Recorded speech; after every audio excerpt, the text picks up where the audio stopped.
801. Sa opinyon ni James, kailangan niyang tumawid man lang sa divine rank para maituring na isang makapangyarihang figure. Ang lahat ng nabubuhay na nilalang sa ilalim ng banal na ranggo ay itinuturing na hindi gaanong kahalagahan.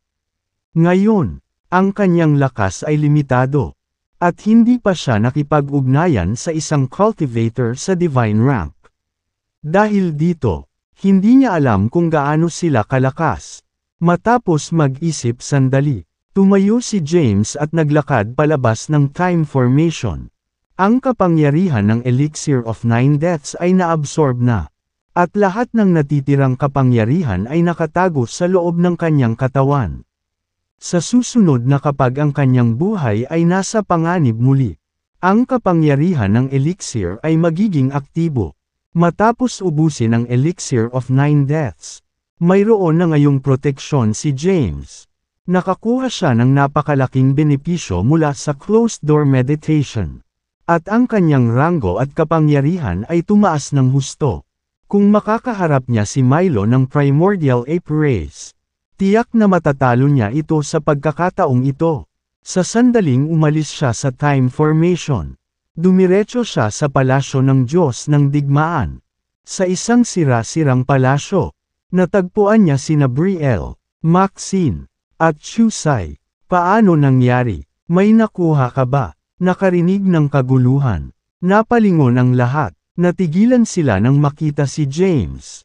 Sabi ni Brielle, akala ko nasa closed door meditation ka. Isang araw na lang. Wearing a grim expression, James said, I entered a closed door meditation in a time formation. Kung hindi dahil sa Elixir of Nine Deaths, napatay na sana ako. Nang marinig ito, hindi napigilan ni Maxine na magtanong. What do you mean? What happened? Isinalaysay ni James ang sunod-sunod na mga pangyayaring naganap. Nang marinig ito, nakangiting sinabi ni Brielle, tamang-tama na ihandog ko sa iyo ang elixir. Utang mo sa akin ang iyong buhay. Sige. Nagkibit balikat si James at sinabing, I guess I owe you one now. Napatingin si Chusai sa dalawa. Para sa kanya, iba ang relasyon nina James at Brielle kumpara noon. Ngumiti siya at sinabing, salamat at maayos ang lahat. Sa aking palagay, dapat kang mamatay ng ilang beses. Sa ganoong paraan, mabilis na tataas ang iyong lakas. Sa bawat oras na mamamatay ka, maaari kang magkaroon ng probidensya, at ang iyong lakas ay tataas ng 2 yugto. Kung mamatay ka ng 9 na beses, mararating mo ang ika-20 yugto ng Sage Rank. Inilibot ni James ang kanyang mga mata at hindi pinansin si Chusai. Hindi niya nais na mamatay kapalit ng pagtaas ng kanyang lakas. Pagkatapos ng lahat, ang Elixir of Nine Deaths ay insurance lamang. Inilipat niya ang topic at nagtanong, what about you guys? May nahanap ba kayo? Umiling si Maxine at sinabing, wala kaming nakita, marahil napakaraming oras na ang lumipas. At karamihan sa mga bagay sa loob ng palasyo ay naagnas na ng panahon. Nag-iisip, sinabi ni James, marahil ang providence na inilarawan ng Door God ay ang Elixir of Nine Deaths. I have a feeling that there's a providence inside the palace somewhere na hindi pa natin nahanap. Sabi ni Brielle, let's continue searching. Then, pagkatapos, nagpatuloy sila sa paghahanap sa lugar. Gayunpaman, pagkatapos suriin ang bawat sulok ng palasyo, wala silang mahanap na anumang bagay na kapaki-pakinabang. Lumilitaw na ang providence na tinutukoy ng Door God ay ang Elixir of Nine Deaths. Nang walang mahanap na iba, tumalikod sila para umalis. Ang mga guho ng Heavenly Court ay napakalaki. At ang rehiyon ay napakalawak na ito ay walang katapusan sa paningin. Bukod dito, maraming buhay na nilalang ang pumasok sa mga guho ng Ancient Heavenly Court. Gayunpaman, hanggang ngayon, Milo lang ang nakaharap ni James. Matapos iwanan ang mga guho ng War God Palace, Pumasok sila sa isang abandonadong lungsod. Napakalaki ng lungsod na ito. At magaganda ang mga gusali doon. Bagaman marami ang gumuho at ganap na naging mga durog na bato. Makikilala ng isa ang kadakilaan ng lungsod sa pamamagitan lamang ng pagmamasid sa mga guho. Pagdating nila sa gate ng lungsod, nakaramdam agad sila ng iba't ibang aura. Huminto si James at sinabing, "May mga buhay na nilalang sa lugar na ito. Mag-ingat ka." Walang pakialam na sinabi ni Chusai. Dahil alam na ni Milo ang tungkol sa War Order. Malamang na alam din ito ng iba pang mga nilalang. Sa aking palagay, dahil nawalan tayo ng War Order, dapat nating sakupin ang War Orders ng iba. Tumango si Brielle at sinabing, "Samasang-ayon ako. Ang pag-agaw sa kanilang mga gamit ay mas maginhawa kaysa sa paghahanap ng mag-isa." Ngumisi si James at sinabing, "Kapareho ko ang opinyon." Hindi makikipaglaro si James ng patas laban sa mga dayuhan na ito. Ninanakaw niya ang kanilang mga ari-arian sa anumang paraan na kinakailangan. Kabanata 2802. Hindi kailanman nagkaroon ng katarungan o katarungan sa mundong ito kung saan naghari ang pinakamalakas. Upang mabuhay sa malupit na mundong ito, dapat patuloy na dagdagan ng isang tao ang kanyang lakas. Si James ay isang matatag na naniniwala dito. Mula sa mga tao ng 3,000 sealed realms hanggang sa mga dayuhan na lahat ay dumating sa Earth nang hindi inanyayahan. Mula pa sa simula ay binubuli nila ang mga katutubos sa Earth. Kung hindi niya nalutas ang krisis sa pamamagitan ng kanyang lakas, ang mga tao sa mundo ay naging alipin na. Kaya, wala siyang pagtutol sa pag-agaw ng mga war order ng iba. Pagpasok nila sa lungsod, isang grupo ng mga tao ang agad na naglakad patungo sa kanila. "James, may boses." Lumingon si James at nakita ang ilang pamilyar na mukha sina Marcelo at Jace ng Azurin clan ng Demon Realm. Sa tabi nila ay may ilang hindi pamilyar na mukha. Gayunpaman, naglabas sila ng nakakatakot na aura. Ito ay maliwanag na sila ay prodigies ng Azurin clan. Mabilis na naglakad si Marcelo patungo sa kanila at nagtanong, "Paano nangyari ito? May nakita ba kayong war orders?" Sa sandaling nagtanong si Marcelo, alam na agad ni James na kumalat ang salita. Sabi niya, "Nagkataon lang na nakakuha ako. Pero may nagnakaw." "Ano?" Natigilan si Jace. Alam niya ang lakas ni James. Kabilang sa mga nabubuhay na nilalang na nakikipagkumpetensya para sa ikatlong pakay. Siya ay tiyak na nireranggo sa nangungunang 20. Sino nga ba ang may kakayahang agawin ang kanyang mga gamit? "Ma'am." Mapait na ngiti ang isinuot ni James habang sinabing, "Miyembro iyon ng Primordial Ape Race. Siya ay makapangyarihan. At ang kanyang pisikal na lakas ay nakakatakot lalo na. Dapat ay umabot na ito sa ika-10 yugto." Nang marinig ito, napakunot ang noo ni Marcelo at sinabing, "Kailangan mong magsikap, James." Nagsimula ng kumalat ang balita. Mayroon lamang 33 war order sa mga guho ng sinaunang langit na hukuman. Sa sandaling lumitaw ang lahat, ang 33 yugto ay isa aktibo. Tumango si Jace at sinabing, "Sa totoo lang, 33 buhay na nilalang lamang ang may kakayahang makipagkumpetensya para sa pangwakas na paglalaan. Kung walang war order, hindi ka makakalaban." Tanong ni James, "Aling mga makapangyarihang tao ang nakakuha ng war order?" Umiling si Jace, "Hindi ko alam ang sarili ko. Gayunpaman, hindi na dapat maraming war order ang natitira. May bulkan na tinatawag na Mount Flame sa timog kanluran ng Locasyong ito. Nakatanggap ako ng balita na magkakaroon ng war order doon." Saglit na natigilan si James bago nagtanong, "Paano mo nalaman ito?" Noon, pumasok siya sa War God Palace at nakakuha ng war order, gayunpaman. Wala siyang ideya na mayroong war order doon noong una. Ipinaliwanag ni Jace, "The Heavenly Path ang naglabas ng impormasyon. Pumunta tayo sa Mount Flames. Kung gayon, sabi ni James, dahil may war order sa Mount Flames. Gusto ni James na tingnan. Kung hindi, ang kanyang mga pagsisikap ay magiging walang kabuluhan. Kabanata 2803. Sabi ni Jace, halika, umalis na tayo. Maraming makapangyarihang tao ang tumungo na sa Mount Flames. Annihilator at ang War Order ay sa iba na. Tumango si James at sinabing, kung ganoon, sabay na tayo. Hindi pumasok si James sa lungsod.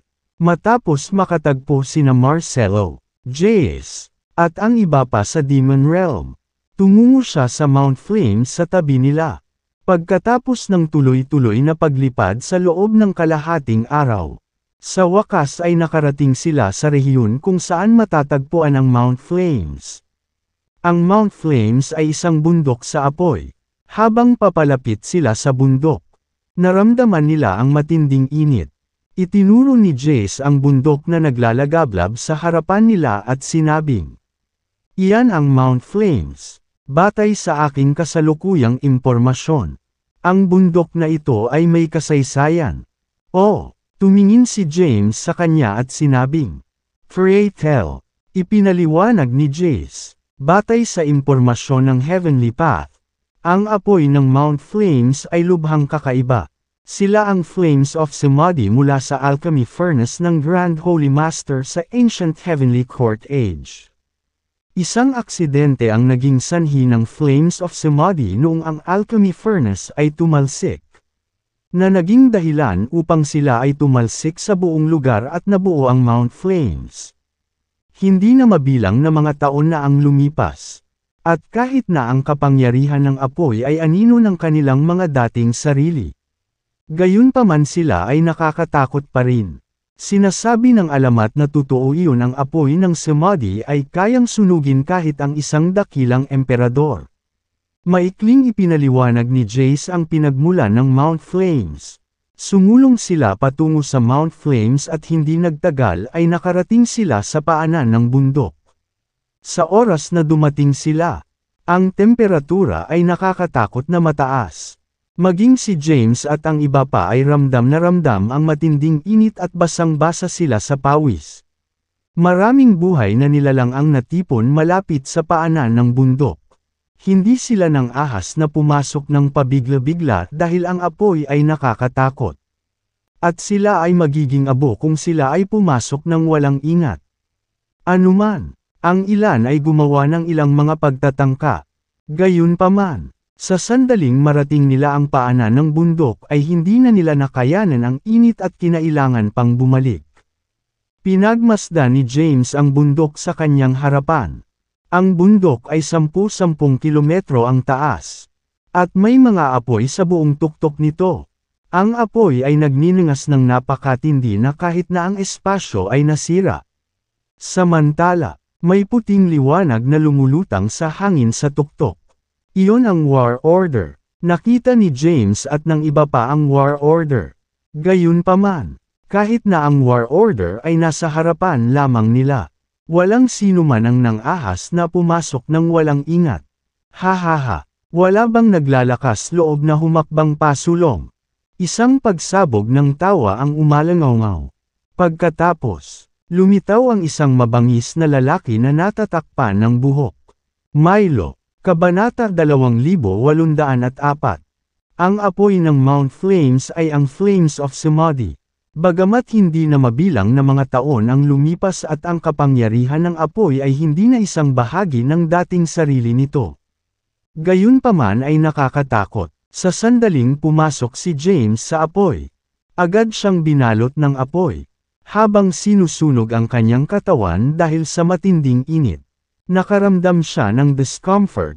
Gayunpaman, ang kakulangan sa ginhawa ay isang banayad na abala lamang. Sa kanyang kasalukuyang pisikal na lakas, kaya niyang labanan ang mataas na temperatura ng lugar na ito. Inangat niya ang kanyang ulo. Nasa kalagitnaan na ng bundok si Milo. Ang kanyang pisikal na lakas ay parehong nakakatakot at nagawa niyang labanan ang apoy. Hindi ako papayag na makuha niya ang War Order kahit gaano pa kamahal.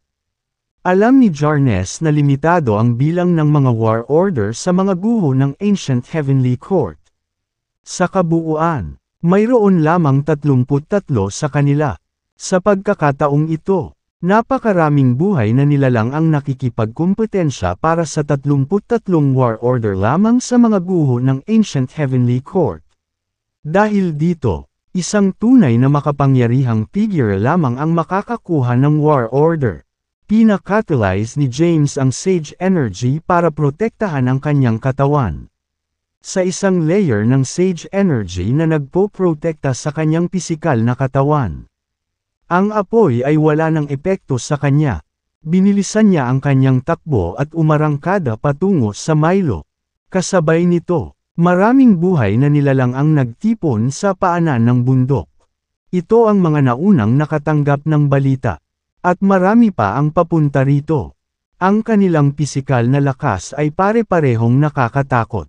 Magagamit nila ang kanilang pisikal na katawan upang labanan ang apoy.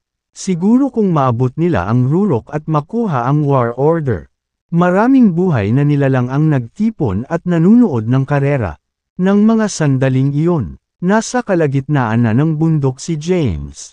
Kahit na ang kanyang pisikal na katawan ay umabot na sa ikapitong yugto ng Sage Rank. Hindi pa banggitin na siya ay protektado ng isang layer ng Sage Energy.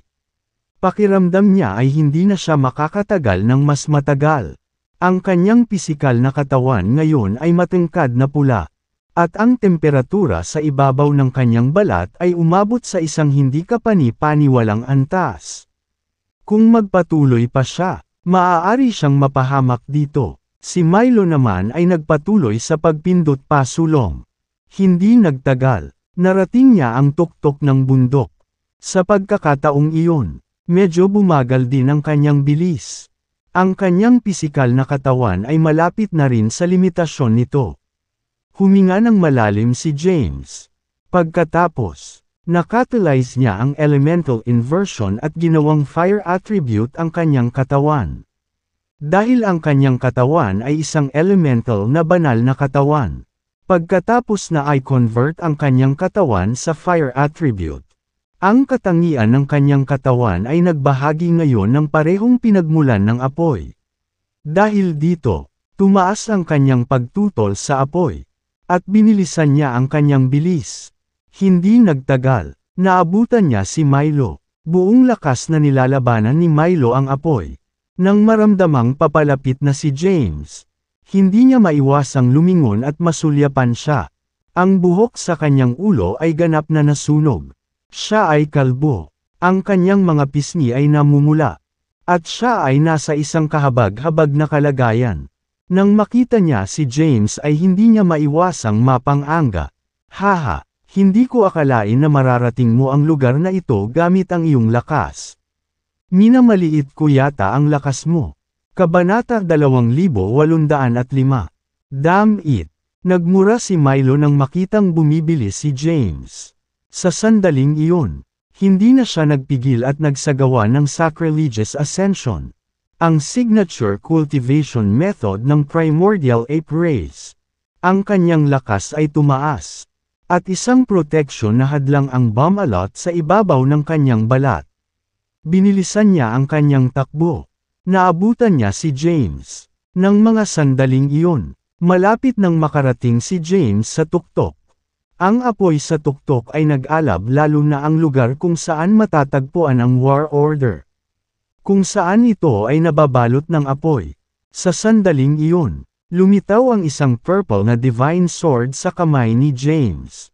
Pahinga, naglaslas siya gamit ang kanyang espada. Ang makapangyarihang sword light ay naputol sa hangin at naputol ang apoy sa kalahati. Pagkatapos, tumabi siya kay Charm patungo sa War Order at mahigpit itong hinawakan. Akin, isang dagandong ang nagmula sa kanyang likuran. Habang umaalingaw ang dagandong sa buong lugar, isang figure ang sumugod sa kanya at itinaas ang kanyang palad para hampasin si James. Itinaas ni James ang kanyang kamay at iwinagayway ang divine sword. Isang alon ng sword energy ang naganap at pinilit si Milo pabalik. Kung paanong naobserbahan ni Milo ang pakikipaglaban ni James kay Yorick. Kaya alam niya kung gaano kalakas si James. Lalo na ang kanyang mga diskarte sa espada. Nag-iingat sa pakikipaglaban kay James ng direkta.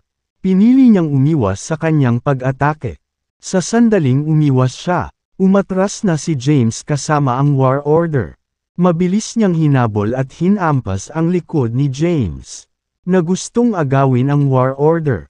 Inimbak ni James ang Divine Sword, nang maramdaman ang malakas na pagbabago-bago ng enerhiya sa likod niya. Nagdilim ang mukha niya. Gaano ka puryan? Tumalikod siya at hinampas ng palad niya. Nagtama ang kanilang mga palad. Naramdaman na lamang ni James ang napakalaking kapangyarihan na bumagsak sa kanya bago pinalipad. Siya ay ipinadala na lumipad palabas ng Mount Flames at bumagsak ng husto sa lupa. Bago pa siya gumapang ay naabutan na ni Milo. Nakatayo sa harap niya. Iniunat niya ang kanyang braso at sinabing, "Ibigay mo ito." Tumayo si James mula sa lupa at pinunasan ang bakas ng dugo sa kanyang labi habang nakangiting sinabing, "Dream on. Dati, na-forfeit ko ang War Order dahil may utang ako sa lahi mo. Ngayong naibalik ko na ang pabor. Kailangan mong tumawid sa patay kong katawan para makuha itong War Order." Kasabay nito, ang Divine Sword ay nagmaterial sa kanyang kamay. Alam ni James na mas malakas si Milo ngayon pagkatapos gamitin ang Sacrilegious Ascension. Gayunpaman, ganoon din ang nangyari sa kanya. Noon, nasa unang yugto pa lang siya ng Sage rank. Ngayon, nasa 4th stage na siya.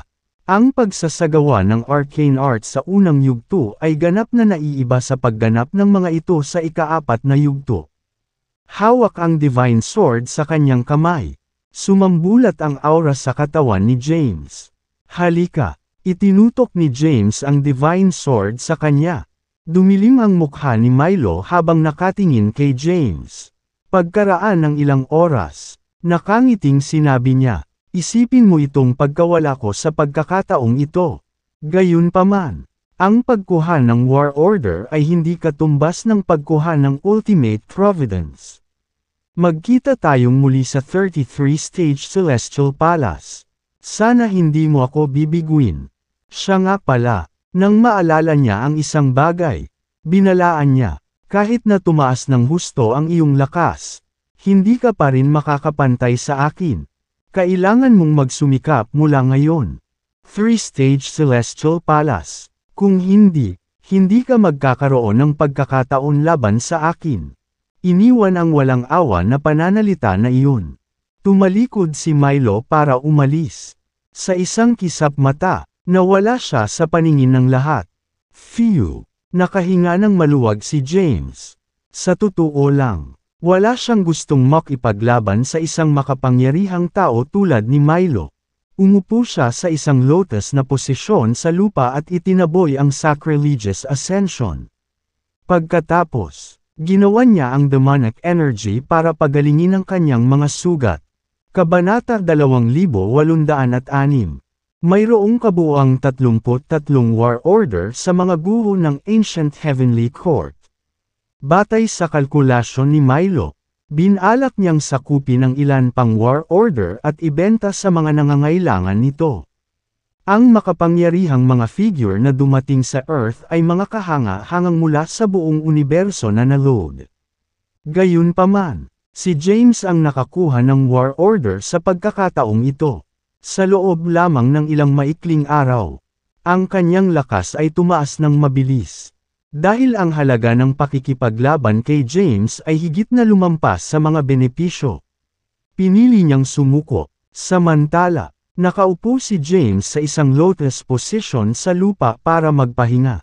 Maraming buhay na nilalang ang natipon sa paanan ng Mount Flames.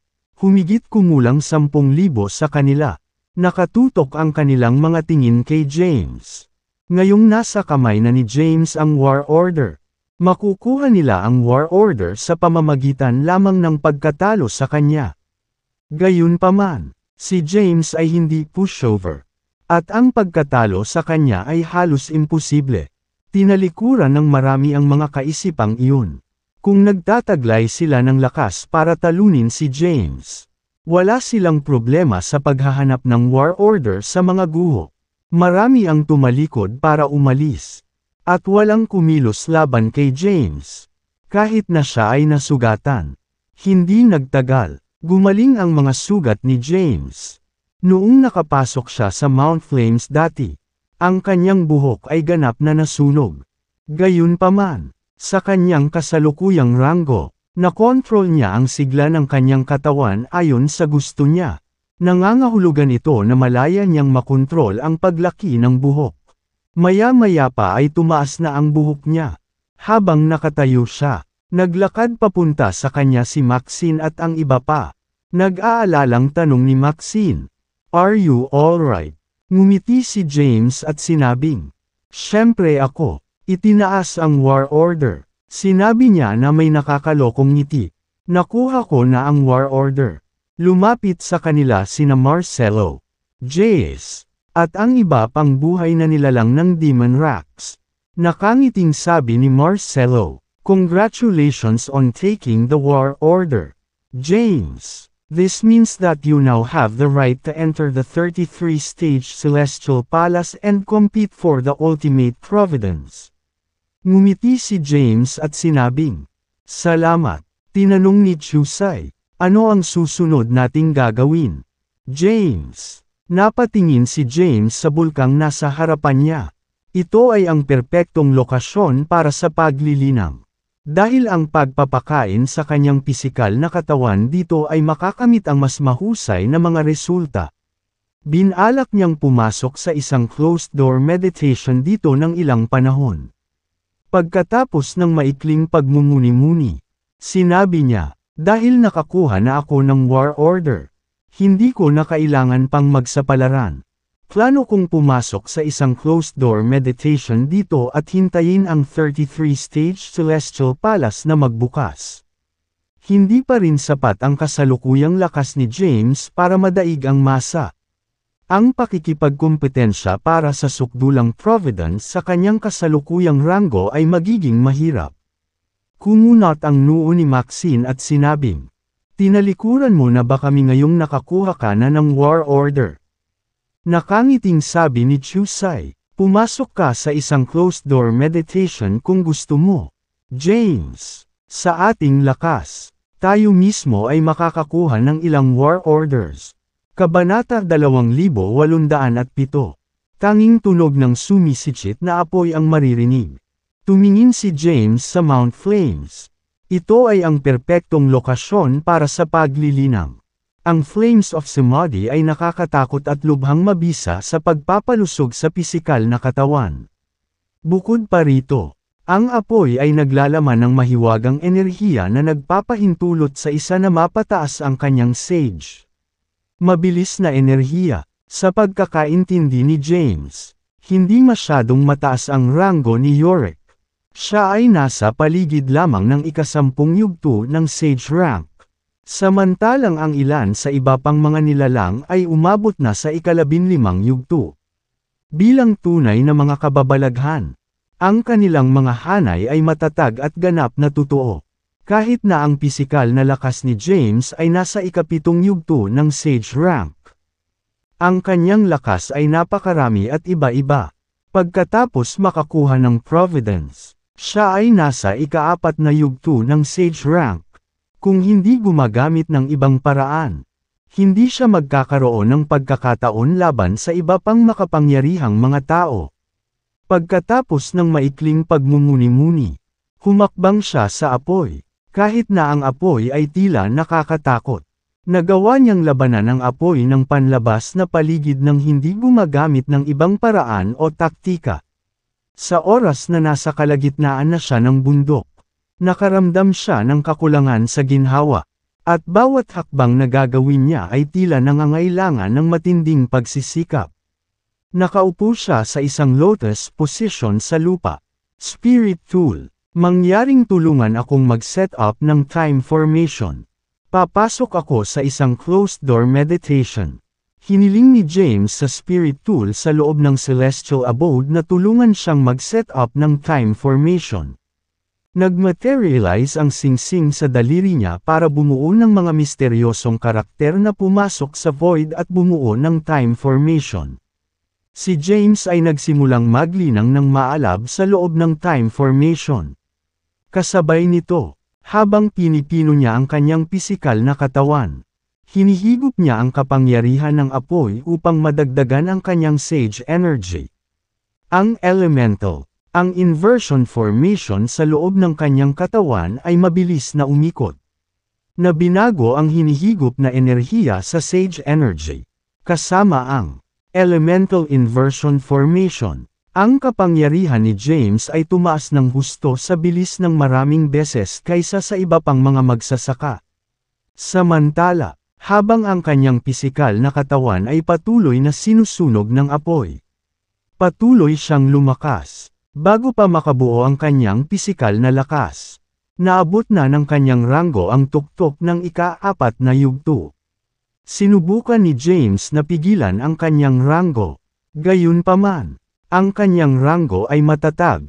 Ang enerhiya na hinihigop ng elemental inversion formation ay dalisay at puro. At hindi ito mapipigilan. Malapit na ba akong gumawa ng breakthrough?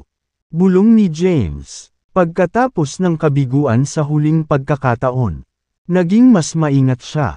Una niyang inilabas ang Imperial Jade Seal at pinigilan ang kapangyarihan ng sumpa sa loob ng kanyang katawan upang pigilan ang sumpa na lumitaw ng wala saan sa mga mahahalagang sandali.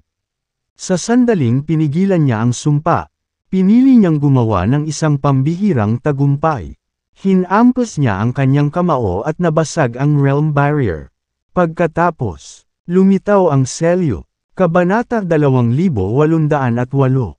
Ang pagtaas ng pisikal na lakas ng isang tao ay medyo mas madali. Hanggat kaya niyang tiisin ang sakit at hayaan ang kanyang katawan na masugatan ng husto. Lalago lamang ang kanyang pisikal na lakas. Sakit, mga pinsala. Tiniis ni James ang hindi masusukat na sakit at pagdurusa sa lahat ng ito. Ang kanyang pisikal na katawan ay nasusunog sa apoy. Hindi sana nakayanan ng mga ordinaryong magsasaka ang matinding init. Gayunpaman, nasanay na si James dito. Kahit na namumula na ang balat niya, hindi man lang siya napangiwi. Pagkatapos, ginawa niyang catalyze ang Novenary Golden Body CD upang sumipsip ng enerhiya ng apoy upang madagdagan ang kanyang pisikal. 1/3. Na lakas, hindi alintana. Ang kanyang pisikal na lakas ay tumaas sa bilis ng snail. Si James ay pumasok sa isang closed-door meditation para sa isa pang 50 taon. Noon lamang tumaas ang kanyang pisikal na lakas hanggang sa ika-8 yugto ng Sage rank.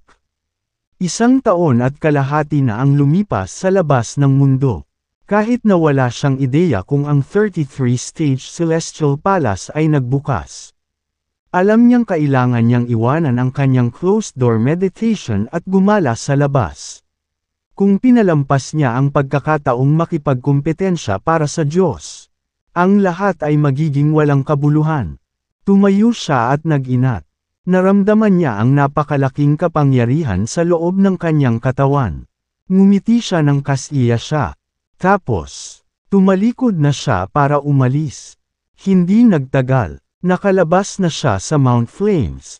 Habang naglalakad siya palabas ng bundok, lumingon siya para masilip. Ang Mount Flames ay 10-10 kilometro ang taas.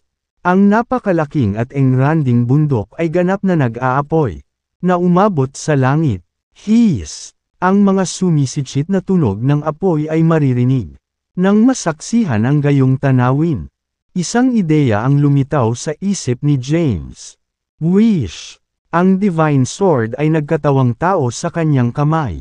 Sa sandaling iyon, tanging imahe ng apoy ang nasa isip ni James. Habang casual niyang winuwagayway ang kanyang kamay, isang alon ng sword light ang sumambulat mula sa loob ng Divine Tabak. Ang sword light ay gamutay sa hangin at dumaong sa Mount Flames bago siya. Gayunpaman, Ang sword light ay agad na binalot ng apoy. Napapikit si James. Sa kanyang pangunawa, naramdaman niya na ang rehiyong ito ay naglalaman ng sobrang init na enerhiya.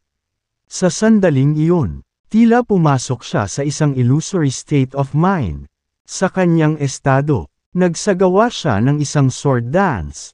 Hindi namamalian, napakalawak na enerhiya ng apoy na natipon sa loob ng kanyang espada. Matapos malaman ng Diyos kung gaano katagal, huminto siya at tumingin sa espada sa kanyang kamay, na parehong kulay ube at mapula-pula sa sandaling ito. Nang makitang ang espada ay unti-unting bumalik sa kulay ube, ngumiti si James ng may kasiyahan. Ito ang tinatawag kong totoong sword intent. Hawak ang divine sword sa kanyang kamay. Naglakad siya palabas ng Mount Flames. Pagkatapos umalis sa rehiyon, casual niyang iwinagayway ang kanyang kamay, at isang alon ng sword energy ang lumitaw mula sa loob ng divine sword. Ang sword energy ay tumama sa isang bundok sa tabi ng Mount Flames.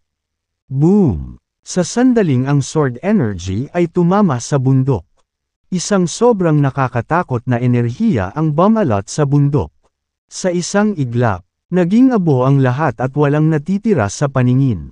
I guess I will call this the Samadhi Sword Intent. Bulong ni James. Kabanata 2809. Dahan-daang naglakad si Aman sa mga lansangan. Nakasuot ng itim na roba. Mahaba ang itim na buhok niya at medyo gwapo ang mukha. May suot siyang composed smile sa kanyang mukha. Si James iyon. Maraming buhay na nilalang ang natipon sa pintuang bayan.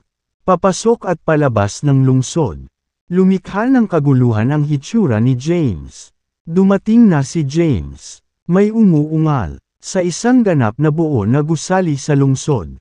Isang mabangis na lalaki ang nakaupo sa isang upuan. Napuno siya ng pagkabalisa. Sa sandaling iyon, isang lalaki ang sumugod at lumuhad sa isang tuhod. Na magalang na binati, "Guro, dumating na si James." Nang marinig ito, ang mukhang mabangis na lalaki ay biglang tumayo at tuwang-tuwang nagtanong. "Talaga?" "Oo, nakarating na siya sa gate ng lungsod." "Mabuti. Ipaalam sa lahat ng ating malalakas na mandirigma na maghanda para sa labanan.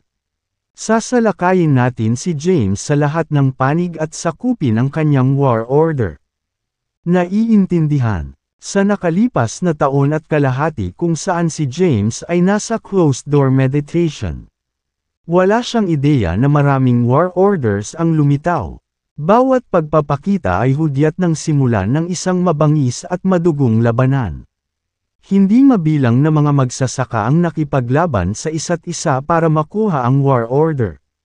Sa ngayon, ang mga may hawak na war order ay nagtago na sa kanilang sarili.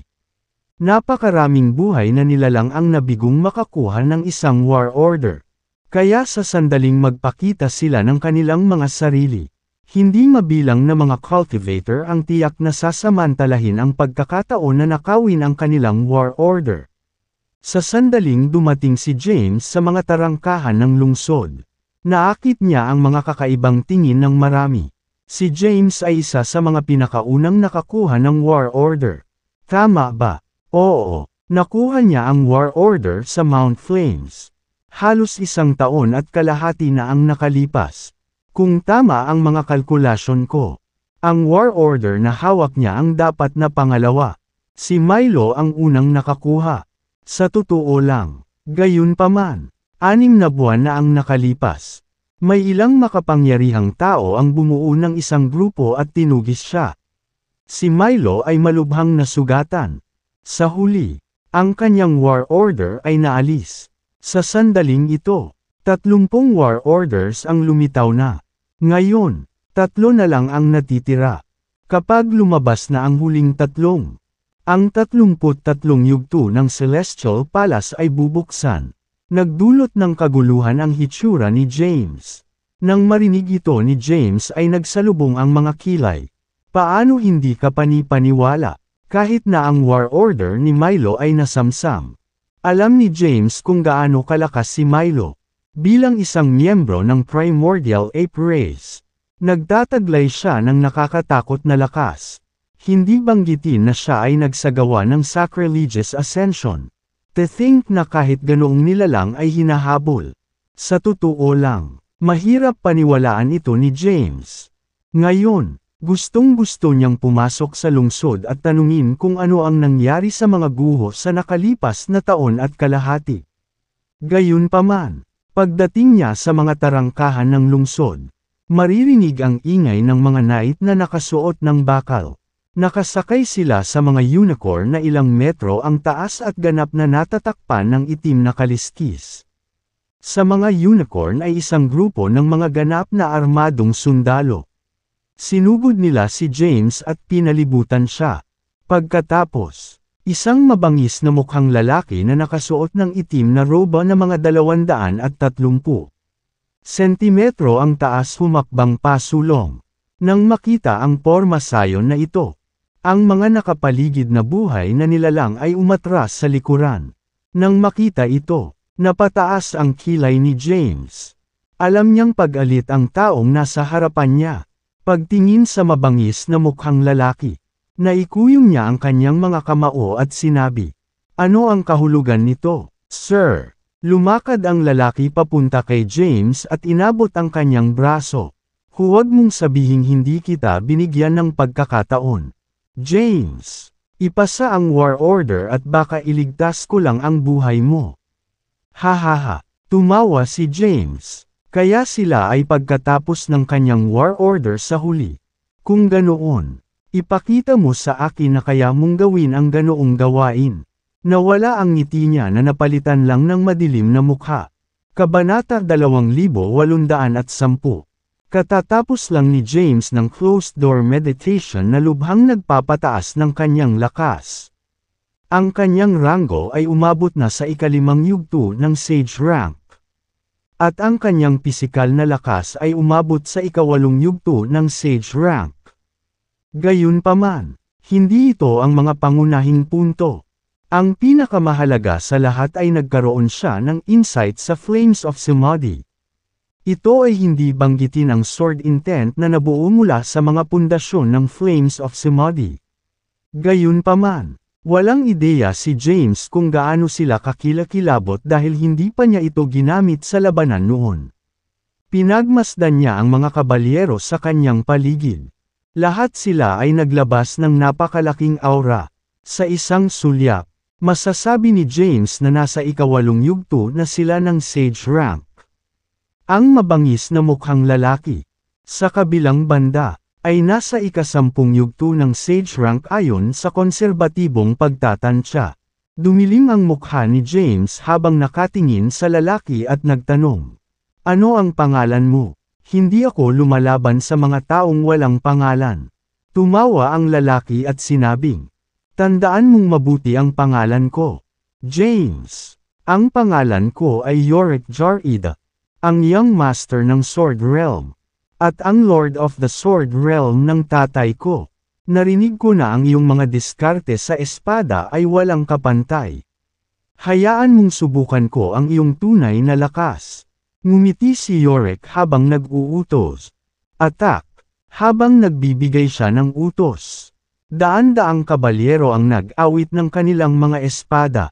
At daan-daang sword energies ang tumama kay James ng sabay-sabay. Iniwasan ni James ang mga pag-atake at lumitaw sa himpapawid. Dumagundong. Isang malalim na bitak ang lumitaw sa lupa. "May death wish ka." Dumilim ang mukha ni James nang magmaterial ang divine sword sa kanyang kamay. Ang mga kabalyero ay halos nasa ikawalong yugto ng Sage rank. Kahit na sila ay malakas, ito ay wala kay James.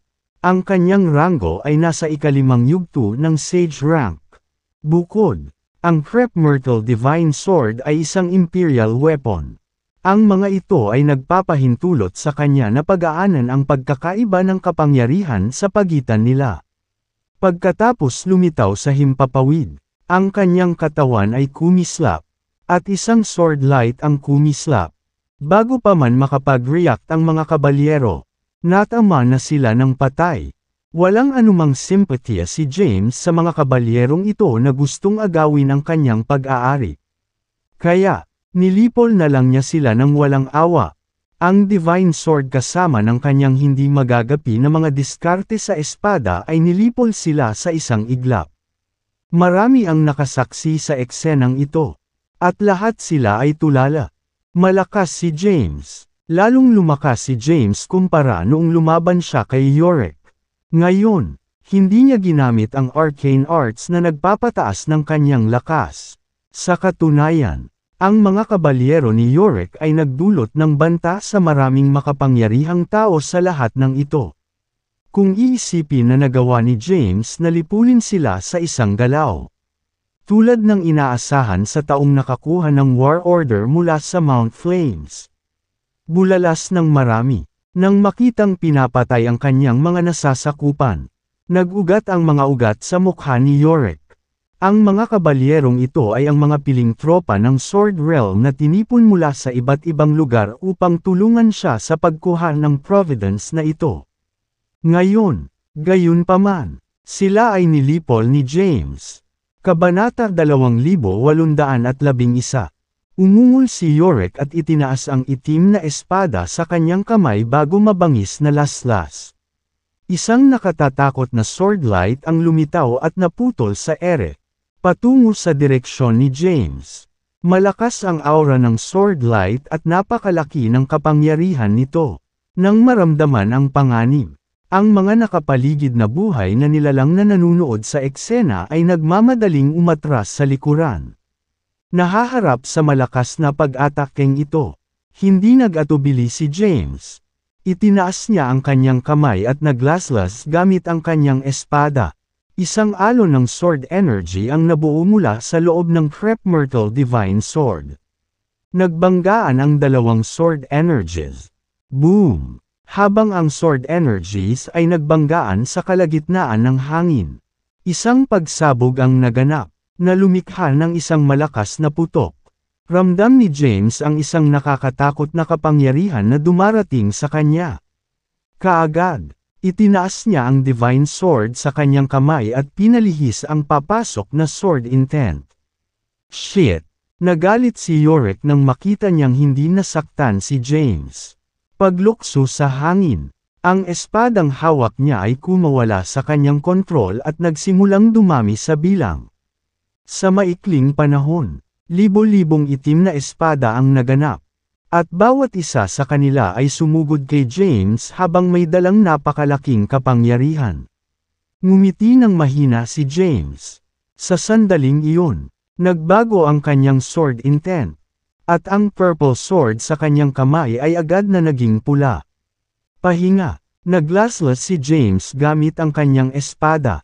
Isang maapoy na pulang sword energy ang lumitaw mula sa loob ng espada. Tulad ng isang flamethrower na nagwawalis sa lugar. Bawat itim na espada na nakasalubong ay nagkapira-piraso. Sa isang iglap, libo-libong espada ang nabasag. Isa na lang ang natira. Ang natitira ay bumagsak mula sa langit pagkatapos na puwersahang pabolaikan at bumagsak ng husto sa lupa. Na nagdulot ng malaking pagkawasak sa abandonadong lungsod.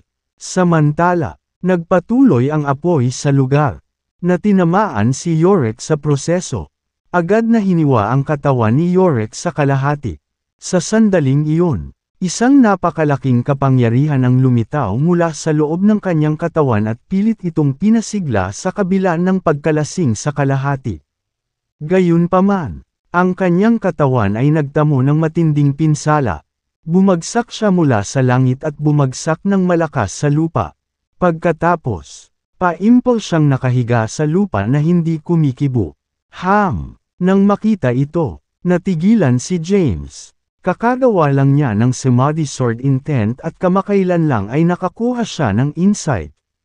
Hindi niya akalain na ang kapangyarihan nito ay magiging napakalaki na kahit isang Imperial Weapon ay madaling maalis. Inalis niya ang Divine Sword. Sa sandaling iyon, tumayo si Yorick mula sa tambak ng mga durog na bato na kanyang nabangga.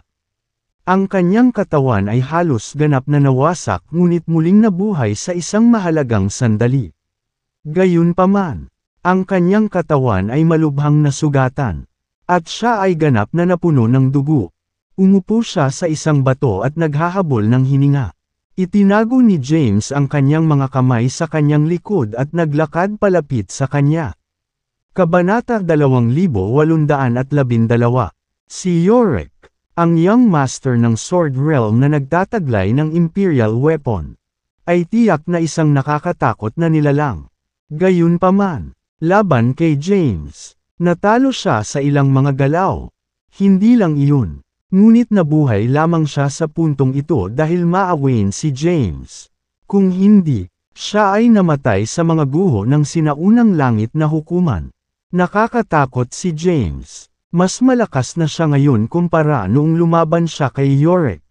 Wala akong ideya kung paano siya naglilinang. Paano niya nagawang maging napakalakas sa ganoong kaikling panahon. Marami, nang makita si Yorick, na ang buhay ay nakabitin sa isang sinulid, ay huminga ng malalim. Si James naman ay umalis na sa abandonadong lungsod. Batay sa palitan ng mga buhay na nilalang.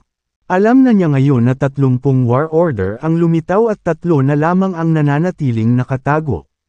Nangangahulugan ito na sa sandaling lumitaw ang huling 3 war orders. Magbubukas ang 33 yugto ng Celestial Palace. Matapos makapasok sa 33 yugto ng Celestial Palace, magkakaroon siya ng pagkakataong makuha ang sukdulang probidensya. Naglibot-libot si James sa loob ng mga guho ng Ancient Heavenly Court. Napakalaki ng lugar. May mga sira-sirang bulwagan na nagkalat sa paligid. Bukod doon, may mga bundok at ilog din dito. Gayunpaman, ang mga lugar na ito ay naibalik sa loob. At walang nahanap na war order. Ngayon, ang tanging kailangan lang gawin ni James ay hanapin sina Chusai, Maxine, at ang iba pa. Matapos ang tuloy-tuloy na paglalakad ng ilang araw, wala siyang nakasalubong. Sa sandaling ito, siya ay nakaupo sa isang lotus na posisyon sa lupa habang siya ay nagpapahinga. Mula sa malayo, lumitaw ang isang grupo ng mga buhay na nilalang. Pinag-uusapan nila ang mga pinakabagong kaganapan na naganap. Si James ay lumitaw, at tinangka ni Yorick na sakupin ang kanyang war order. Ipinadala niya ang kanyang mga nasasakupan, ang mga kabalyero, upang palibutan si James. Gayunpaman, nagawa ni James na lipulin sila sa isang hakbang. Si Yorick ay hindi mas mahusay. Siya ay natalo sa loob lamang ng ilang gumagalaw. Nga pala, nabalitaan ko na lumabas na ang 31 war order. Oo, narinig ko na rin iyan. Lumitaw ang war order sa Yandal. At maraming makapangyarihang tao ang dumagsa doon at nasangkot sa isang matinding labanan. Sa huli, sinamsam ng isang primordial beast ang war order. This primordial beast seems to be a gorger. I heard that long ago. James used to have one by his side. Dahil maganda ang pandinig ni James, tumayo siya nang marinig ang usapan nila. Ang kanyang katawan ay kumikislap. At siya ay sumugod patungo sa kinaroroonan ng grupo, na nagpakita sa kanila sa isang kisap mata. Nang makita nila si James, natigilan sila, James, para silang nakaharap ng isang demonyo. Sila ay may nakakatakot na mga ekspresyon sa kanilang mga mukha habang sila ay pasuray-suray na paatros. Malamig na sabi ni James, "Ganon na ba ako, Cathicot? Hindi ka ba?" Ungol ng isang humanoid na nilalang na may pakpak sa likod. Tiningnan siya ni James sa mata, at agad niyang itinikom ang bibig. Pagkatapos, nagtanong si James, "May sinasabi ka tungkol sa isang gorger?" Oo, ito ay may hitsura ng isang batang babae na humigit kumulang 7 taong gulang at may purple na buhok. Pagbalik sa Yandal Sage Realm, siya ay naging isang gorger at dinaig ang lahat. Sa huli, nakuha niya ang 31 war order.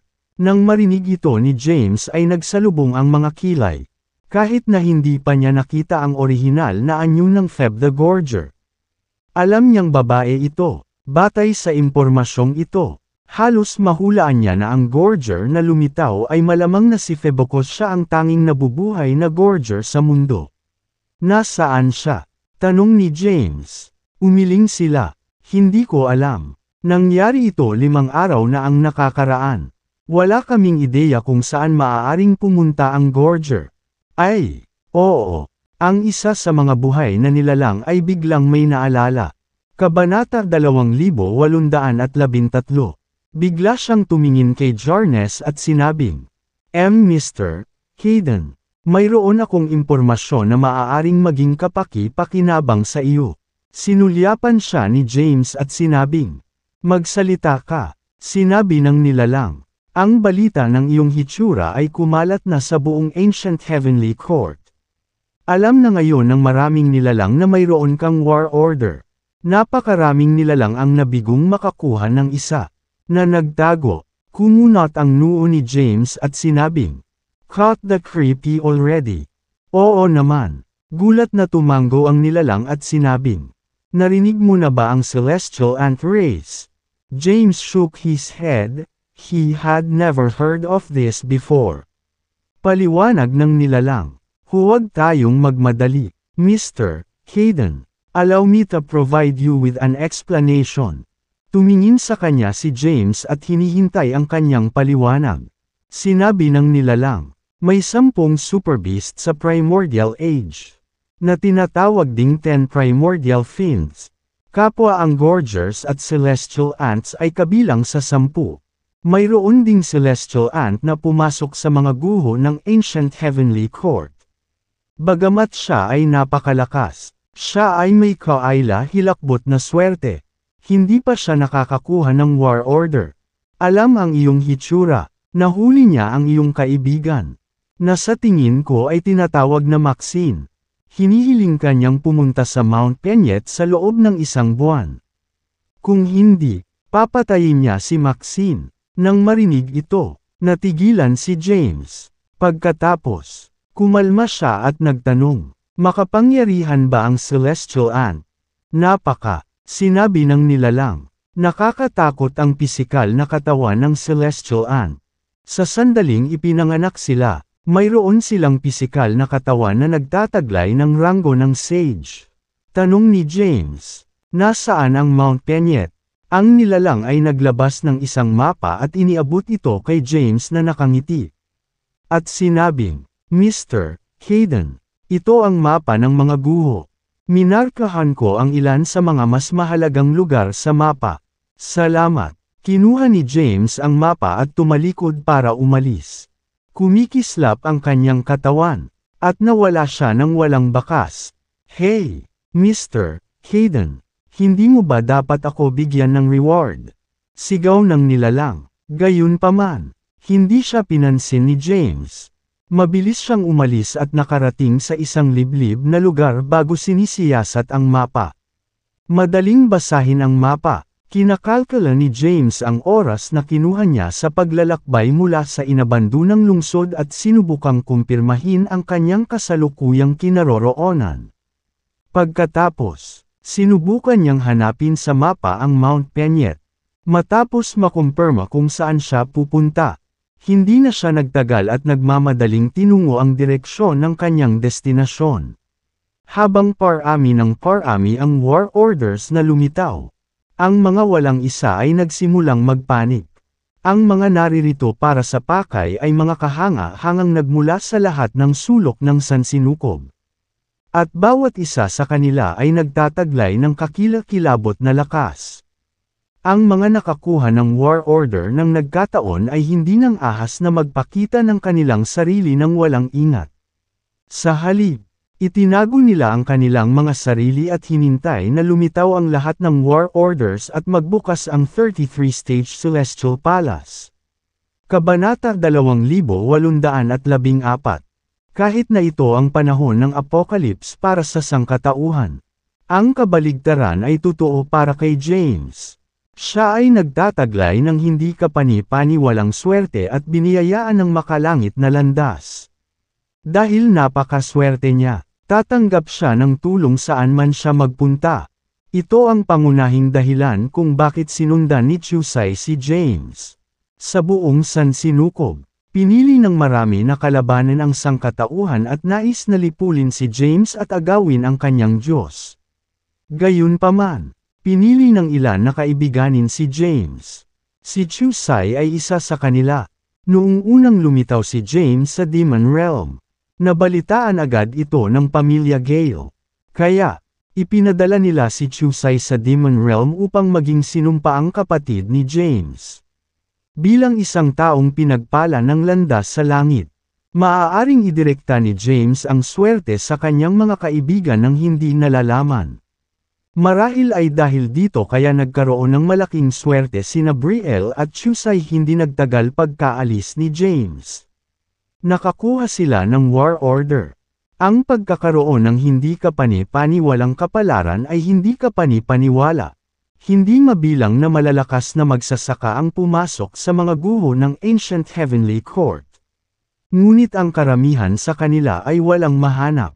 Samantalang pareho silang nakakuha ng isa. Bukod dito, kumalat na sa malayo ang balita kung sino talaga ang may hawak na War Order. Iyon ay dahil ang Heavenly Path ay pana-panahong magpapadala ng impormasyon sa mga nilalang sa mga guho. Ang piraso ng impormasyon na ito ay kasama ang mga pangalan ng mga nagmamay-ari ng War Order. Dahil dito, tinugis sina Chusay at Brielle. Gayunpaman, pareho silang makapangyarihan. Si Chusay, lalo na, ay mula sa Demon Realm at anak ng Supreme Demon Lord. Habang ang dugo ng Supreme Demon Lord ay dumadaloy sa kanyang mga ugat. Nagtataglay siya ng lakas na kalaban ni Yorick. O marahil ay nalampasan pa niya ang kanya. Hindi rin pushover si Brielle. Sinabi pa ni Henrik Declan na siya ang unang makakarating sa Emperor rank sa lahat ng nabubuhay na nilalang sa Apocalypse Age. Sa kanilang malaking lakas, matagumpay nilang napaatras ang kanilang mga kaaway. Gayunpaman, upang maiwasan ang hindi kinakailangang problema, hindi sila nang ahas na magpakita ng kanilang sarili ng madali.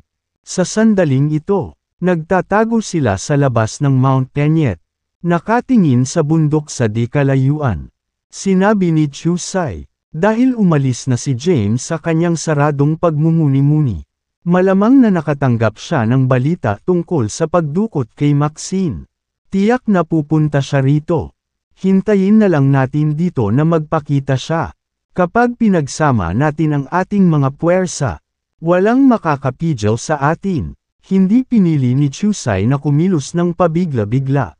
Sa halip, binalak niyang hintayin ang pagdating ni James. Bahagyang tumango si Brielle at sinabing, I guess that's our only way. Samantala, matapos makatanggap ng balita tungkol sa pagdukot kay Maxine, mabilis na tinungo ni James ang direksyon ng Mount Peñet. Hindi nagtagal, nakarating siya sa labas ng rehiyon. Pagdating niya, marami ng nilalang ang nagkukumpulan doon. Ang ilan sa kanila ay nagmula sa 3,000 sealed realms, habang ang iba ay nagmula sa lahat ng sulok ng universo. Dahil kulang sila sa lakas, hindi sila karapat-dapat na makipagkumpetensya para sa Diyos. Gayunpaman, nagawa nilang makakuha ng maraming benepisyo sa mga guho. Sa sandaling ito, narito sila upang manood ng palabas. Ang Celestial Ant ay ang inapo ng isa sa Primordial 10 Fiends. Samantalang si James ang pinaka-nakakatakot na tao sa panahong ito. Ang kanilang showdown ay nakakuha ng atensyon ng maraming nilalang. Hindi nag-disguise si James. Ni itinago ang kanyang aura.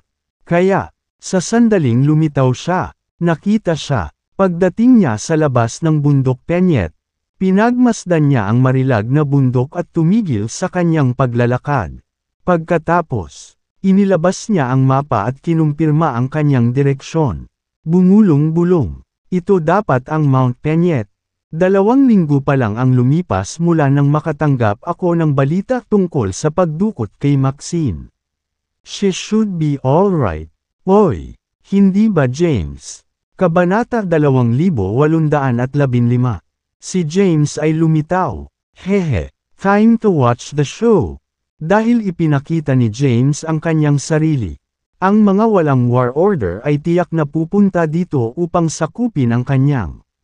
Sa katunayan, ang Celestial Ant ay hindi lamang ang walang isa. Nasa listahan din si Yorick ng mga taong walang war order. Naniniwala ako na tiyak na lalabas siya at lalaban kay James. Pakiramdam, 2/3. Ko ay natalo lang siya kay James sa huling pagkakataon dahil hindi pa niya nagamit ang alas. Agad na nasal ayan si James nang sumulpat siya. Sa sandaling iyon, ang lahat ng mga nilalang ay may pag-asa sa kanilang mga mukha. Alam nilang may show doon. Ito ay magiging isang matinding labanan para sa war orders. Maaaring hindi ito madaling matapos. Alam ng Diyos kung gaano karaming mga nilalang ang pupunta dito upang sakupin ang war order ni James. Kahit na malakas si James, ang mga walang war order ay hindi madaling sumuko. Kung isa sa alang-alang na ang mga may hawak nito ay nagtatago na. Sa sandaling lumitaw si James, napansin din siya ni Chusai at Brielle. Nang malapit nang magpakita si Brielle at makipagkita kay James, pinigilan siya ni Chusai. Huwag tayong magmadali. Kumalat ang balitang nakakuha tayo ng war order. Kaya marami sa kanila ang nakakaalam na magkasama tayo ni James. Nang marinig ito, agad na naintindihan ni Brielle ang ibig niyang sabihin. Alam niya na nag-aalala si Chusai na baka may magpanggap na si James para akitin sila para makuha nila ang kanilang mga war orders. Kaya't ang dalawa ay nanatiling nagtatago at nagmamasid. Matapos makumpirma ang aura ni James, nagpakita sila ng sarili. Nang malapit nang magtungo si James sa Mount Peñet, hanapin ang Celestial Ant, at iligtas si Maxine. James. Dumating ang isang boses. Lumingon si James at nakita niya ang dalawang figure na nagmamadaling naglalakad papunta sa kanya. Brielle. Chusai. Gulat na tanong ni James. Bakit ka nandito? Kabanata 2816. Tiwala si James na kaya nilang talunin ang lahat ng mga kaaway na hamarang sa kanila. Gayunpaman, dahil hindi pa nagpapakita si Feb the Gorger, ang tanging magagawa niya ngayon ay ang iligtas si Maxine sa lalong madaling panahon. Sa anumang kaso, si Maxine ay pinalaki at inalagaan ni Tobias. Dahil dito, isa rin siyang Kaden. Ang katotohanang iyon lamang ay nangangahulugan na siya ay nagkakahalaga ng pagliligtas. Bukod dito, maraming tulong ang ibinigay sa kanya ni Maxine. Nakagawa lang siya ng ilang pagkakamali pagkatapos na maliga. Dapat muna tayong umakyat sa Mount Peñet. Sabay na tumanggaw sina Brielle at Chusai. Ma'am, sa sandaling ito, sa isang bakanteng lupain sa tuktok ng Mount Peñet, may isang babaeng nakatali sa isang poste. Nakasuot siya ng itim na damit. Gayunpaman, ang kanyang damit ay punit-punit. Dulot ng mga tanikala na napunit sa kanyang damit. Nalantad ang kanyang malubhang pinsala. Mapotla ang kanyang mukha. Tuyo ang kanyang mga labi. At ang kanyang buhay ay tila nakabitin sa isang sinulid. Lumilitaw na siya ay itinali sa poste matapos magdusa ng mga pinsala at hindi nabigyan ng anumang medikal na paggamot. May lalaking nakaupo sa bato sa tabi niya. Matibay ang pangangatawan ng lalaki at nakasuot ng itim na jacket. Bagamat siya ay mabangis na hitsura, ang kanyang hitsura ay palihim at kakaiba. Umupo siya sa bato habang bored ang mukha. Ang kanyang pangalan ay Maveth Emmet. Isang emperador ng Celestial Ant Race. Nagtataglay siya ng malaking lakas. At nagpatutuo rin siya sa labanan nina James at Yorick sa Mount Bane. Gayunpaman, dinukot niya si Maxine sa pagsisikap na i-blackmail si James. Nangangahulugan ito na lubos siyang nagtitiwala sa kanyang lakas. At saka, naging bargaining chip niya si Maxine. Dahil dito, hindi siya nag-aalala na hindi ibigay ni James ang kanyang war order. Boss! Isang boses ang dumating. Inangat ni Maveth ang kanyang ulo. Pumasok ang isang lalaking nakasuot ng itim na damit at lumuhad sa isang tuhod. Magsalita ka, sabi ni Maveth. Ang lalaking nakaluhod ay ipinadala ng Celestial Ant Race upang tulungan si Maveth. Ang kanyang pangalan ay Kakosh Emmet, isa sa pinakamalakas na kababalaghan sa kanyang lahi. Kabanata 2817. Gayunpaman, mas mahina sila kaysa sa makapangyarihang mga figure na pumasok sa mga guho ng Ancient Heavenly Court. Matapos makatanggap ng balita tungkol sa hitsura ni James, inutusan ni Maveth ang kanyang mga nasasakupan na huwag magmadali. Sa halip, pinayagan nila si James na makadaan ng ligtas. Iyon ay dahil nalaman niya na nilipol ni James ang mga kabalyero ni Yorick sa isang galaw. Dahil alam niyang hindi kalaban ni James ang kanyang mga nasasakupan, hindi niya ninais na mapuksa ang mga elite ng kanyang lahi. Pagkatapos ng lahat, nagtataglay sila ng napakalaking potensyal at sila ang mga haligi ng Celestial Ant Race. Pagkarating ni James at ng iba pa, hindi nahadlangan ang kanilang pag-unlad. Ang mga sundalo ng Celestial Ant Race ay gumawa ng paraan para sa kanila at pinayagan sina James, Brielle, at Chusai na ligtas na makapunta sa Mount Peñet, dahil hindi nahadlangan ang kanilang pagdaan. Hindi nagtagal ay nakarating sila sa tuktok.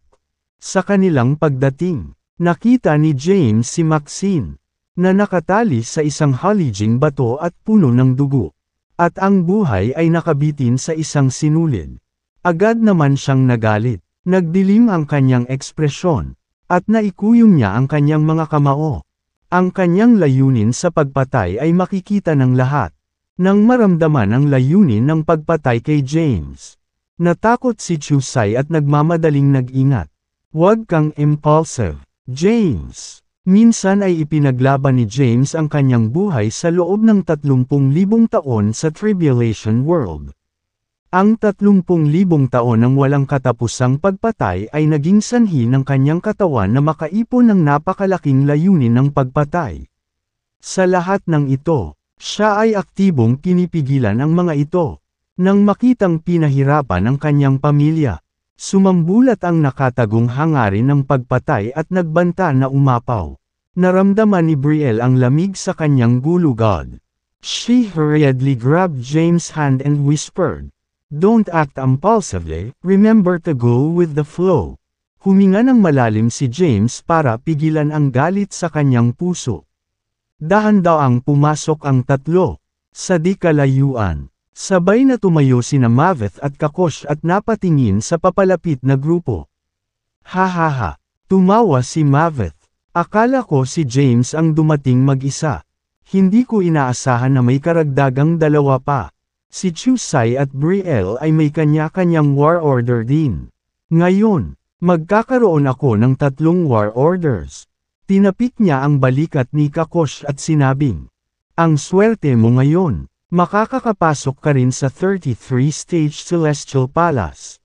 Gayunpaman, seryoso ang ekspresyon ni Kakosh. Dahil nakuha nila ang isang war order, dapat silang magkaroon ng napakalaking kapangyarihan. Bagamat kapwa sila ni Maveth ay makapangyarihan, hindi siya kumpiyansa na sila ay mananalo laban sa isang grupo ng 3. Alam na si Maxine ang susi. Kumislap ang kanyang katawan, at lumitaw siya sa tabi ng haligi. Hawak ang isang matalas na talam sa kanyang kamay. Malamig niyang sinabi, "Not one more step, James." Sabay-sabay na ibigay ang war order. "Kung hindi, papatayin ko siya kaagad." James glared at him and uttered word by word, "You touch a single strand of her hair and I'll tear you to pieces." Swish! Walang awa. Itinaas ni Kakosh ang kanyang espada at nilaslas ang braso ni Maxine. Kabanata 2818. Naikuyong ni James ang kanyang mga kamao habang namumuo ang mga ugat sa kanyang braso. Nagdilim ang mukha niya. Naramdaman ni Maveth ang intensyon na pumatay kay James. Ano ba talaga ang pinagdaanan ng lalaking ito? Bakit nagkaroon ng nakakatakot na pagpatay sa loob niya? Gayunpaman, hindi siya natakot. Iyon ay dahil mayroon siyang Maxine. Ang mas agitated James ay Mas siya ay nag-aalaga para sa kanya. You better not act impulsively. James, my blade is faster than you are. Babala ni Maveth.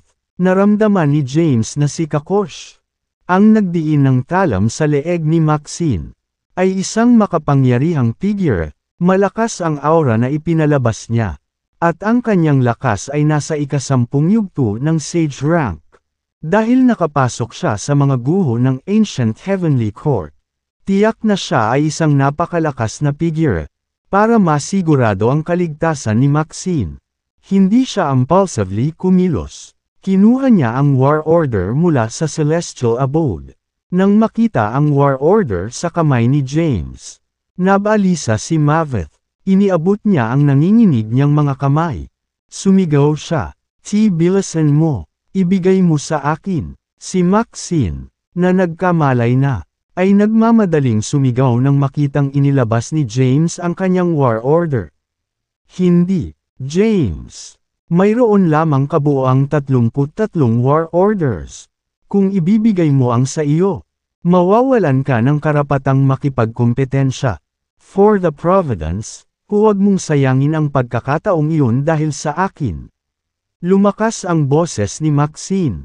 Napatingin sa War Order sa kamay niya bago tumingin kay Maxine. Pinandilatan ni James si Maveth.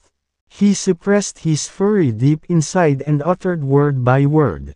The War Order is in my and take it if you dare.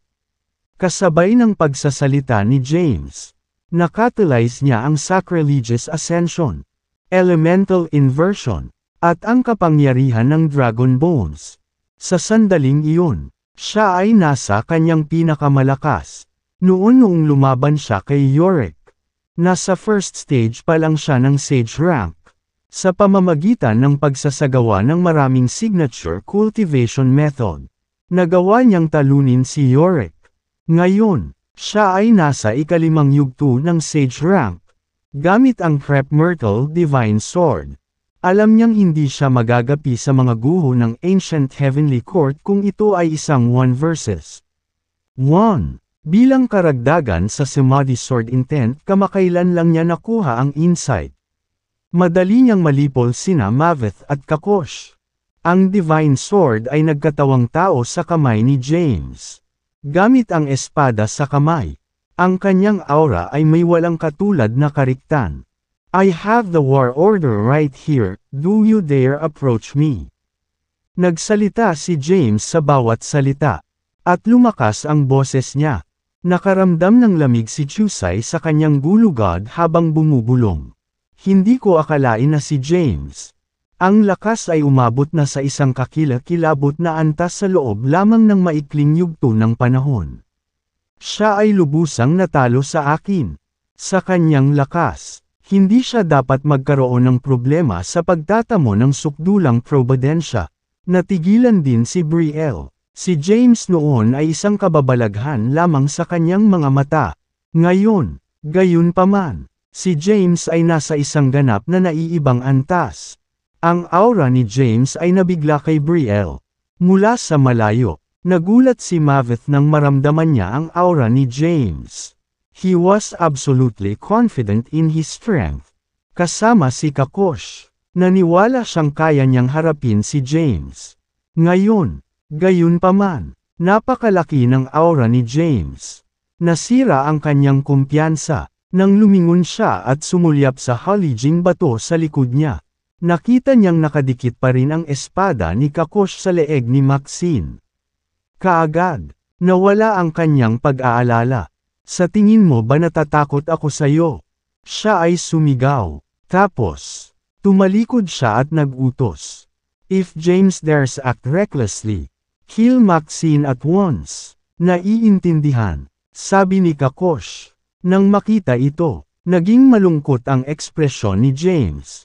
Sa sandaling iyon, lihim niyang kinausap sina Chusai at Brielle sa pamamagitan ng telepathy at sinabing, kapag lumapit sa akin ang kalaban para kunin ang War Order, samantalahin ang pagkakataon at iligtas si Maxine.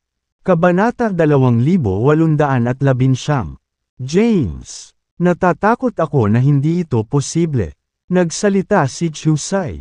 Hindi naman talaga mahina ang nagbabantay kay Maxine.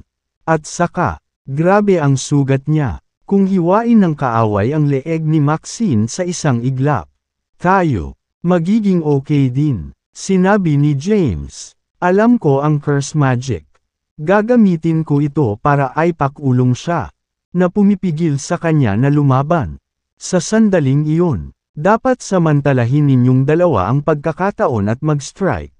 Sinabi ni Brielle, kung maaari mong paghigpitan ang paggalaw ng kalaban. Dapat maayos ang lahat. Sandaling pinag-usapan ng tatlo ang mga bagay-bagay. Samantala, naglalakad na si Maveth papunta kay James.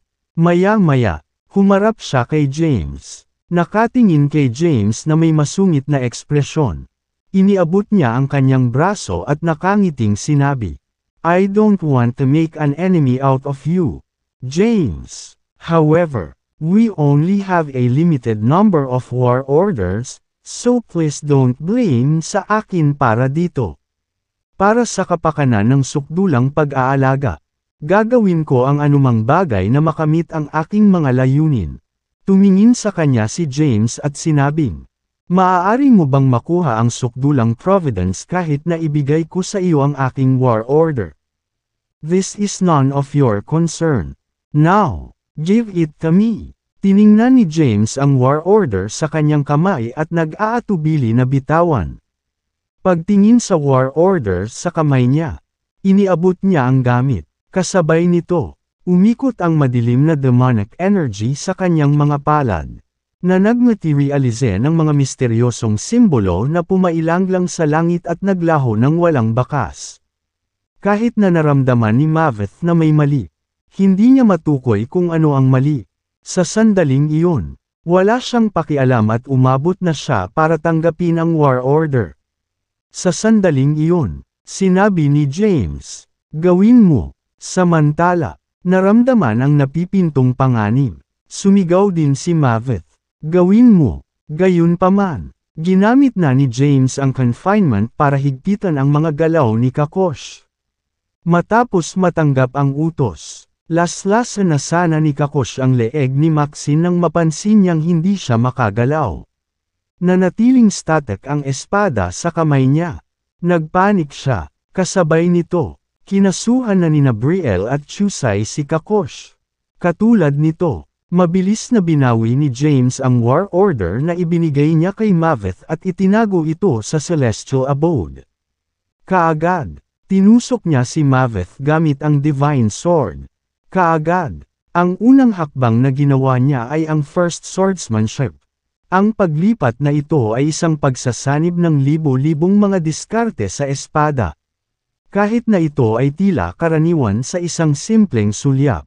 Ito ay sumasaklaw sa lahat at naglalaman ng hindi mabilang na mga diskarte sa espada. Walang alam si Maveth tungkol sa swordsmanship. At dahil dito, hindi siya makakita sa pamamagitan ng paggalaw. Bago pa man siya makapag-react, ang kanyang katawan ay tinusok ng Divine Sword. Matapos mabutas ang kanyang katawan, inilabas ni James ang kanyang buong lakas at hinampas ang kanyang dibdib gamit ang kanyang palad. Parang bola, agad siyang pinalipad. Sabay na humarap sina Chusai at Brielle sa harap ng halijing bato sa hindi kalayuan. Kabanata 2820. Hindi ninais ni James na kalabanin ang iba't ibang lahi ng sansinukob dahil mahina pa ang mga tagalupa. Sa sandaling lumitaw ang apat na kalamidad. Ang selyo ay ganap na aalisin. Ito ay magiging sakuna para sa sangkatauhan. Gayunpaman, mayroong maraming mga nangungunang mandirigma na nakatago sa populasyon ng tao. Lahat sila ay nasa Grand Emperor rank. Naniniwala si James na ang mga outsiders ay hindi maglalakas loob na kumilos ng pabigla-bigla hanggat umiiral ang mga makapangyarihang figure na ito. Ang ilang mga nilalang ay tumawid sa kanyang pulang linya. At dahil dito, karapat-dapat na mamatay. Hindi niya pinatay si Yorick dahil nilalaro niya ang mga patakaran. Ipinakulong lang niya ang kanyang mga kaibigan at hindi sinasaktan. Si Maveth naman ay sinaktan si Maxine. Nakatakdang patayin ni James si Maveth. Umalis sina Brielle at Chusai kasama si Maxine. Hawak ang Divine Sword sa kamay. Naglakad si James patungo kay Maveth. Sa pagkakataong iyon ay tumayo na si Maveth. Kahit na ang kanyang katawan ay butas. At siya ay dumanas ng suntok sa kanyang dibdib. Ang pagpatay sa isang tao sa kanyang ranggo ay halos imposible. Pagkatayo niya sa lupa, pinunasan niya ang bakas ng dugo sa labi niya. Dumilim ang mukha niya habang sinusumpa si James. You have enraged me, James. You're dead meat. Sa sandaling iyon, sumugod si Kakosh sa gilid ni Maveth. Wala na ang confinement na naghihigpit sa kanyang paggalaw. Ayos ka lang. Nang makitang nasugatan si Maveth, nagtanong siya. Nagdilim ang mukha ni Maveth sa sinabi niya. I'm alright, let's tear him to pieces. Alam niyang malakas si James. Mag-isa, maaaring hindi siya magkaroon ng pagkakataon laban sa kanya. Sa pamamagitan lamang ng sama-samang pag-atake ay magkakaroon sila ng pagkakataon. Tsaka sa kalagayan niya ngayon, hindi siya makakalaban ng mabisa. Isang gintong liwanag ang kumislap, at nagbago ang kanyang katawan. Sa sumunod na sandali, nag-transform siya bilang isang malaking langgam. Ang langgam ay may taas na daan-daang metro at nababalot ng gintong kaliski sa buong katawan nito na kumikinang sa ginto. Pagkatapos mag-transform sa kanyang orihinal na katawan, mas lumakas ang kanyang lakas. Nang makita ito, nagbago rin si Kakosh. Kahit na miyembro siya ng lahing langgam, hindi siya celestial ant, gayunpaman, bilang isang mutated ant, siya ay nagtataglay ng isang makapangyarihang linya ng dugo. Sa sandaling ito, siya ay isang itim na langgam. Nakatingin sa mga langgam na nasa harapan niya. Nanatiling ayos ang ekspresyon ni James habang binibigkas niya ang bawat salita. Ako, si James Caden, ay hindi kailanman sasalungat sa sinumang nabubuhay na nilalang sa mundong ito. Gayunpaman, hinding-hindi ko mapapatawad ang mga nang-ahas na tumawid sa akin. Pagkatapos niyang magsalita, gumawa siya ng hakbang. Sa pambihirang bilis, sinugod niya si Maveth. Habang hawak ang Divine Sword, nilaslas niya ang gintong langgam. Matapos magbago sa kanyang orihinal na katawan, si Maveth ay nagtataglay na ngayon ng napakalaking pisikal na lakas.